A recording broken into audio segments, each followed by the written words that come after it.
টাঙ্গাইলে প্রায় ৪ কোটি টাকা ব্যয়ে ৪ কিলোমিটার সড়ক সংস্কার সহ ৮টি ব্রিজ ও কালভার্টার অ্যাপ্রোচে ব্লক নির্মাণ কাজের অনিয়ম অভিযোগ তুলেছেন স্থানীয়রা। তাদের দাবি, নতুন ব্লকের পরিবর্তে পুরনো ব্লক এবং নিম্নমানের ইট ব্যবহার করা হচ্ছে এই নির্মাণ কাজে। টাঙ্গাইল থেকে তোফায়েল আহমেদ রনির তথ্য চিত্রে বিস্তারিত ডেস্ক রিপোর্টে।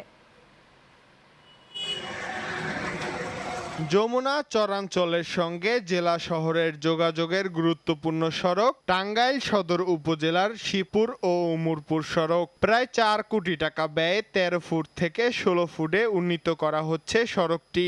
একই সঙ্গে ৮টি ব্রিজ ও কালভার্টের অ্যাপ্রোচে ব্লক নির্মাণের কাজ চলমান রয়েছে।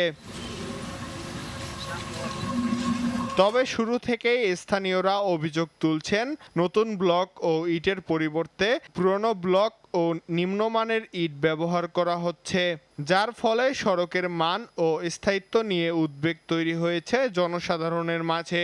এইভাবে যদি গেলে রাস্তায় কাজ করে তো রাস্তা তো টিকবো না, অল্প কিছুদিনের মধ্যে রাস্তা ভাঙ্গা শেষ হয়ে যাবো।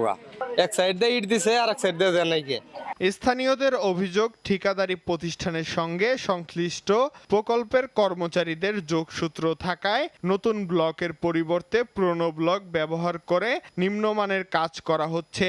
আমাদের কথা কিন্তু যাই কিছু দিক এটা থাকবো না কথা। বিষয়টি খতিয়ে দেখে ব্যবস্থা নেয়ার কথা জানান এলজিডির এই কর্মকর্তা। পুরাতন যে ইটগুলো আছে এগুলো তোমরা ব্যবহার করবা এবং অসাধে যে সেলভেজগুলো আছে এগুলাও তোমরা ব্যবহার করবা। তো ওই হিসাবে ঠিকাদার ওই রোড সম্পূর্ণ ইঞ্জিনিয়ারিং ভাষায় বলে কেরিফাই করে ওই পুরাতন যে ইটগুলো ওগুলো ভাঙ্গা সে বেডে দিতেছে। স্থানীয়দের আশঙ্কা, এখনই কার্যকর তদারকি না হলে সরকারি অর্থ অপচয় পাশাপাশি দীর্ঘমেয়াদে ভোগান্তিতে পড়তে হবে।